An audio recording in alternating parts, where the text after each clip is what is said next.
दफा नहीं होगे तुम लोग? हाँ? ये क्या कर रहे हैं आप? प्यार से समझा रहा हूँ, समझ नहीं आ रहा। अली क्या कर रहे हो तुम? अली पूछो, छोड़ो क्या उसे। पूछ रहे थे? जाओ।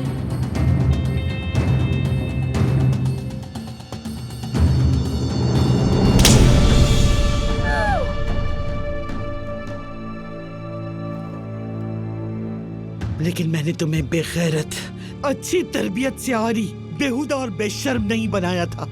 मैं ये कबूल नहीं कर सकती, मैं ये कभी कबूल नहीं कर सकती अलीना। नहीं था। मैं अच्छी तरह जानता हूँ अलीना का एक ड्रामा था, इसके अलावा और कुछ नहीं। और एक बात बताऊं, मैं आप क्या चीज है मैं ये भी बहुत अच्छी तरह जानता हूँ। चाहे मुझे अपनी औलाद के लिए पूरी दुनिया से लड़ना पड़े, फिर भी मैं अपनी औलाद को बचा लूंगी मेरी जान। तुम्हें लगता है किसी और को नहीं चाहूंगी?